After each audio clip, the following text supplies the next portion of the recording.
ஓம் நமச்சிவாய சிவாய நம. அனைத்து தமிழ் உள்ளங்களுக்கும் கனிவான வணக்கங்கள். நீங்களும் ஸ்ரீ மங்களகரமான குரோதி ஆண்டு மார்கழி மாதம் 17ஆம் தேதி புதன்கிழமை அன்று தனுசு ராசி உத்திராடம் நட்சத்திரத்தில் கன்யா லக்கணத்தில் இந்த மகத்தான ஆங்கில புத்தாண்டு பிறக்கிறது.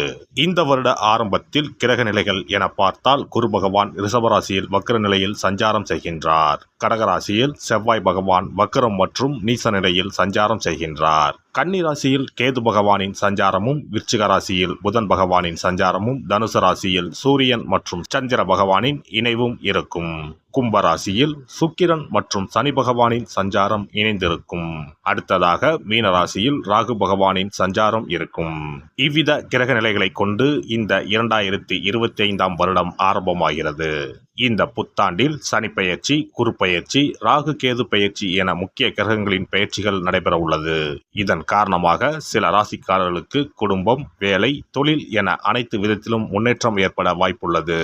பிப்ரவரி 4ஆம் தேதி குரு பகவான் ரிஷபராசியில் வக்ர நிவர்த்தி அடைகிறார். மார்ச் 29ஆம் தேதி சனி பெயர்ச்சி நடைபெற உள்ளது. சனி பகவான் கும்பராசியில் இருந்து மீனராசிக்கு இடப்பெயர்ச்சி ஆகின்றார். மே மாதம் 14ஆம் தேதி குரு பகவான் ரிஷபராசியில் இருந்து மிதுன ராசிக்கு இடப்பெயர்ச்சி ஆகின்றார். மே மாதம் 18ஆம் தேதி ராகு கேது பெயர்ச்சி நடைபெறும்.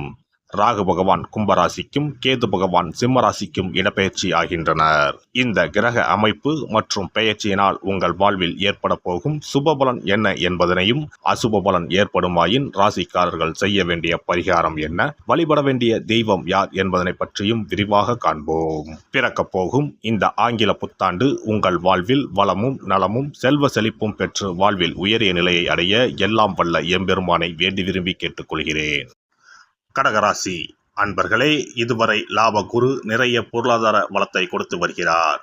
2025ஆம் ஆண்டு மே மாதம் வரைக்கும் ராகு கேதுவினால் பொருளாதார நிலை உயரும். தொட்ட காரியங்கள் அனைத்தும் துலங்கும். உங்களின் எண்ணங்கள் நிறைவேற குடும்பத்தினரின் ஒத்துழைப்பு கிடைக்கும். உங்கள் ராசிக்கு ராகு பகவான் பாக்கியஸ்தானத்திலும் கேது பகவான் தைரியஸ்தானத்திலும் அமர்ந்துள்ளனர். ராகு வெளிநாட்டு பயணத்திற்கான வாய்ப்புகளை ஏற்படுத்தி தருவார். வெளிநாடு செல்லும் யோகம் கைகூடி வரப்போகிறது. மனதில் அன்பும் மகிழ்ச்சியும் அதிகரிக்கும். நீண்ட நாட்களாக பாடாய்படுத்தி வந்த நோய்கள் குணமடையும். புதிய வீடு கட்டி குடியேறும் யோகம் வரப்போகிறது. 2025ஆம் ஆண்டு முதல் உங்களுக்கு அஷ்டம சனி விலகி பாக்கிய சனியாக மாறப்போகிறார். உங்களை பாடாய்படுத்தி வந்த நோய்கள் நீங்க போகிறது. அதே நேரத்தில் 8ஆம் வீட்டிற்கு ராகு இடப்பெயர்ச்சி அடைவதால் நீங்கள் கவனமாக இருக்க வேண்டும். விரய குரு நிறைய பண விரயத்தை தரப்போகிறார். குடும்ப கேதுவினால் வாக்கு கொடுத்து மாட்டிக்கொள்ளாதீர்கள். பண விஷயங்களில் கவனம் தேவை. நினைத்த பணிகளை சுலபமாக செய்து முடிப்பீர்கள். புத்திசாலித்தனமாக செயல்பட்டு விரும்பியதை வாங்கிக் கொள்வீர்கள். பேச்சுகளில் பொறுமையை கையாளவும். உங்கள் மீதான நம்பிக்கையில் மாற்றம் ஏற்படும். சமூக பணிகளில் இருப்பவர்கள் சற்று கவனத்துடன் இருக்க வேண்டும். எதிலும் ஆர்வத்தோடு செயல்படுவீர்கள். பூர்வீக சொத்துக்களில் இருந்து வந்த சிக்கல்கள் நீங்கும். எழுத்து துறைகளில் புதிய வாய்ப்புகள் கிடைக்கும். பழைய நண்பர்களின் சந்திப்புகள் பற்றிய சிந்தனைகள் மேம்படும். புதிய இலக்குகளை நிர்ணயம் செய்து அதற்கான பணிகளை மேற்கொள்வீர்கள். பொழுதுபோக்கு விஷயங்களில் ஆர்வம் ஏற்படும்.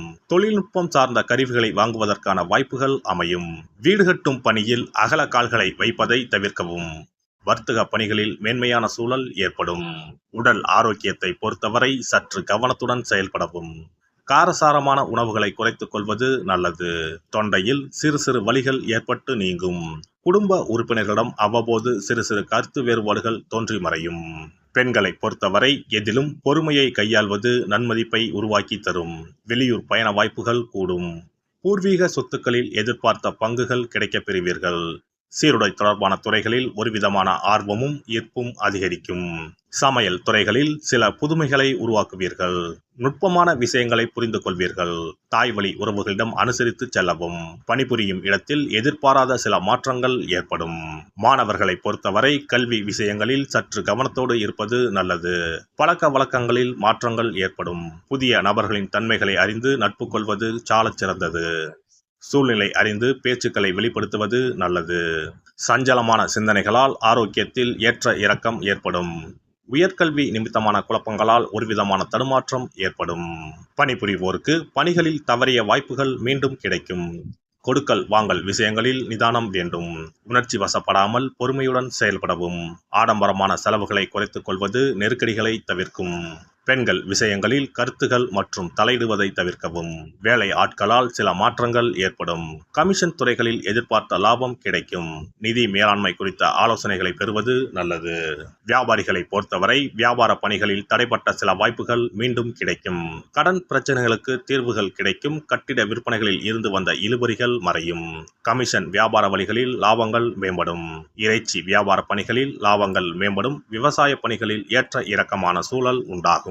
பாசன வசதிகளை அறிந்து அதற்கு ஏற்ப பயிர்களை தேர்வு செய்யவும். கலைஞர்களை பொறுத்தவரை வித்தியாசமான அணுகுமுறைகள் மூலம் நினைத்ததை செய்து முடிப்பீர்கள். இணைய தொடர்பான துறைகளில் திறமைகளை வெளிப்படுத்தி பாராட்டுகளை பெறுவீர்கள். நிதி மேலாண்மை துறைகளில் இருப்பவர்களுக்கு ஆதாயமான பலன்களும் லாபமும் கிடைக்கும்.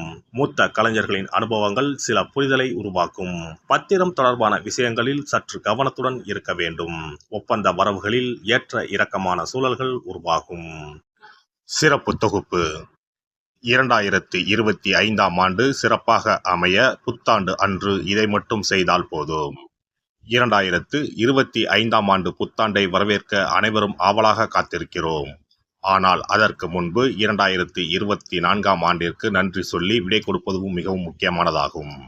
இந்த ஆண்டில் கிடைத்த நல்ல விஷயங்களுக்கு நன்றி சொல்வதுடன் கிடைக்காமல் போன விஷயங்களுக்கும் சேர்த்து நன்றி சொல்ல வேண்டும். இதனால் பிறக்கப் போகும் புதிய ஆண்டில் அவைகள் இன்னும் சிறப்பாக நமக்கு நடப்பதற்கு வழிவகுக்கும். 2025ஆம் ஆண்டிற்கான காலண்டர் வாங்குவதற்கு முன் அதில் வேறு எந்த நிறுவனத்தின் பெயரோ எதுவும் இல்லாததாக பார்த்து வாங்கி வீட்டில் வைக்க வேண்டும். குறிப்பாக மகாலட்சுமி, வராகி அம்மன் படத்துடன் இருக்கும் காலண்டரை வாங்கி வீட்டில் வைப்பது நல்லது. இது தவிர புத்தாண்டு நாளன்று எந்த மாதிரி விஷயங்களை செய்தால் வரப்போகும் ஆண்டு நமக்கு சிறப்பான ஆண்டாக அமையும் என்பதை நாம் தெரிந்து கொள்ளலாம். ஒவ்வொரு ஆண்டும் ஆங்கில புத்தாண்டோ அல்லது தமிழ் புத்தாண்டோ எதுவாக இருந்தாலும் சரி, பிறக்கப் போகும் புதிய ஆண்டு சிறப்பாக இருக்க வேண்டும். இந்த ஆண்டிலாவது நம்முடைய கஷ்டங்கள் தீர வேண்டும் அல்லது நினைத்த காரியம் கைகூட வேண்டும் என்று அனைவரும் நினைப்பதுண்டு. ஆண்டு முழுவதும் நல்லபடியாக அமைய புத்தாண்டு அன்று நாம் சில விஷயங்களை மேற்கொள்ள வேண்டியது ரொம்ப முக்கியம். இதனால் புதிய ஆண்டு உங்களுக்கு ஆரோக்கியம், சந்தோஷம், செல்வ வளம் நிறைந்த ஆண்டாக அமையும். புத்தாண்டு அன்று காலையில் எழுந்தவுடனேயே நாம் குளித்து விடுவோம். அப்படி நாம் குளிப்பதற்கு முன் குளிக்கின்ற நீரில் 3 முக்கியமான பொருட்களை சேர்ப்பது மிகவும் நல்லது. அந்த தண்ணீரில் முதலில் சிறிது கல்லுப்பை சேர்க்க வேண்டும்.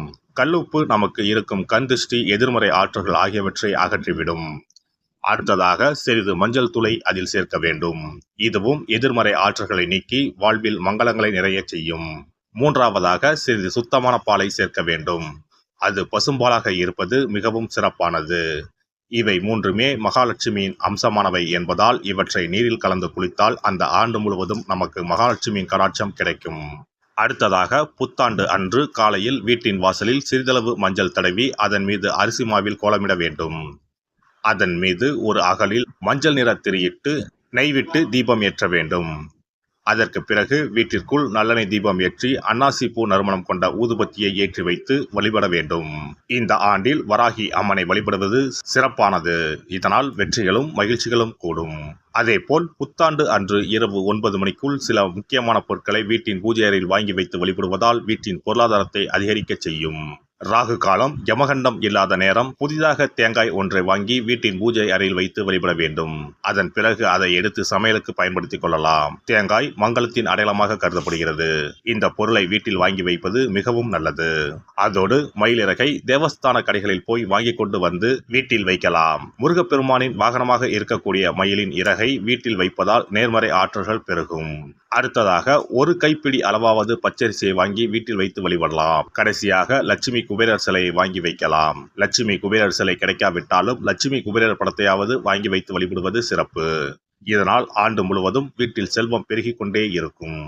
எல்லாம் வல்ல இறையருளால் நீங்களும் உங்கள் அன்பு குடும்பமும் உடல் நலம், நீலாயுள், நிறை செல்வம், உயர் புகழ், மெய்ஞானம் ஓங்கி வாழ்க வளமுடன்.